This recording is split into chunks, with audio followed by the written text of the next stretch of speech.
So how is everyone? I hope you're all well. It's now the weekend. This year is flying. It's absolutely flying. And from this point forward, I'm going to be doing all videos on this channel completely stark bollock naked. No, of course, it's April the 1st and that's not going to happen. I know that would have split the room somewhat. But look, what we are going to be talking about is a complete and utter tragedy. Now, we spoke the other night briefly upon this most recent school shooting, and I always find myself treading very carefully. At the end of the day, I'm in the US. I'm not in the US. You're in the US. I'm in the UK. But it's very, very different in the UK. Our laws are different. The things that we accept are different. And there's this argument. A lot of people in the UK, I listen to them, and it's very easy for people who do not live in the US to blame the way the US is in certain things upon these things that happen. And I speak about the gun laws.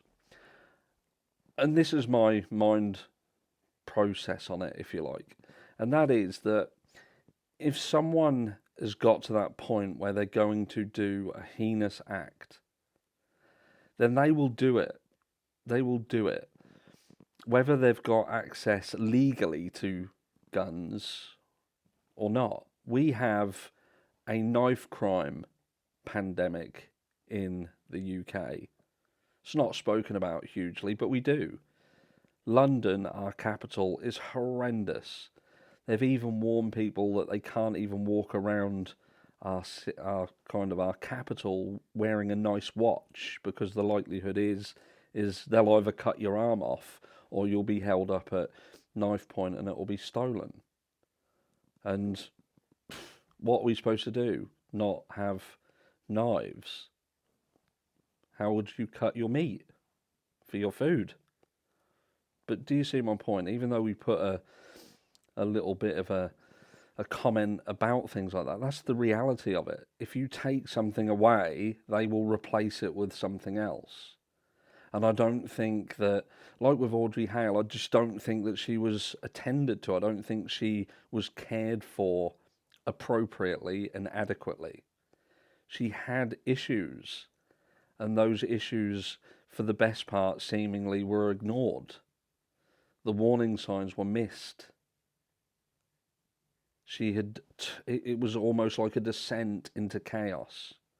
And I'm going to read something with you in a second about sort of the days leading up to what happened and the things that she was going through. And I just struggle. I struggle with understanding how these things can happen, but the real issue is not being tackled, and that is mental health. And I even think when I speak to people on this platform, there is clearly people who turn around and say mental health doesn't exist. It's an excuse, or it's this, or it's that, or it's the other. And, they don't understand it. They don't understand how or what mental health really even means, I think. And the reality is there has to be a better understanding of it. Because if we don't get a grip on it, these kind of things that we're seeing happen are going to continue to happen. And they're going to get worse. And things like arguing over gun laws and knife laws and things like that, they're not going to get rid of the problem. There is an insidious problem underneath all of the political facades, and they are being ignored. And it's those things that need to be challenged, need to be tackled, need to be made right. And it's long gone, that time where funding is being stripped away from the things that really matter. And, that's multiple things. People fall into deep depression and anxiety and sadness for multiple reasons. And when you go into these, a lot of it stems back to a lack of support and awareness around them on the grander scheme of things. But anyway, let's have a look at this. As Audrey Hale seemed to be going through the ringer a bit. So it says, Nashville shooter Audrey Hale had a childlike obsession with staying a child, college classmate says. Audrey Hale, a 28-year-old former Covenant School student who killed 6 people at a school Monday, carefully planned the attack, according to officials. Hale's parents, who lived with the shooter, said Hale was under a doctor's care for an emotional disorder. Nashville Police Chief John Drake said at a news conference Tuesday, the shooter had various writings and maps of the school, as well as drawings of how to enter, Drake said. Police know Hale left Monday morning with a red bag and that Hale's mother did not know weapons were inside. The shooter sent a message to a former classmate before the shooting, actually sent 2, I believe. Less than 20 minutes before the shooting, Hale sent airy Instagram message to Avariana Patton, a former basketball teammate, who told CNN's Don Lemon she's still trying to process it all. I knew her well when we were kids, Patton told Lemon on CNN this morning. On Tuesday, Patton, now a Nashville radio host, said she hasn't had a relationship with the shooter since they were children and has only ever referred to Hale as Audrey or she. I didn't know the adult. I don't know that side of her, Patton told Lemon when asked about Hale. Patton said she received the Instagram message at 9:57 a.m, which read, "One day this will make more sense. I've left more than enough evidence behind. But something bad is about to happen," according to the screen grab sent to CNN affiliate WTVF. Patton said she was not sure why Hale reached out. "I'm asking God the same question," Patton told Lemon. When they were on the team together, Patton said Hale was very quiet, very shy, and they joked around together. "We got to see her grow in her skills on the court," Patton told CNN on Tuesday evening. "We did really good that year. We went all the way to the city championship, so it was really good year for us. We had a real camaraderie." Goes on to say a little bit more about her. And also, there was another situation that happened where a person who Audrey had looked up to, another sort of classmate, it seems that they weren't close friends, but it was definitely someone who she admired, was killed. They had a hit and run car crash, and the girl later died of her injuries.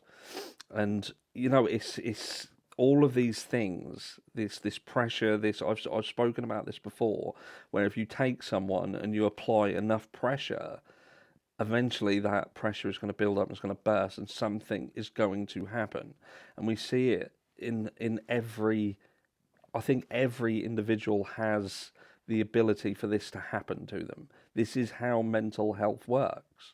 This manifests itself inside someone, and if that pressure becomes too much, it will then burst, and it will be either anxiety, or it will be depression, or it will be anger, it will be sadness, it will be a multitude of these things that we just blanket and call mental health.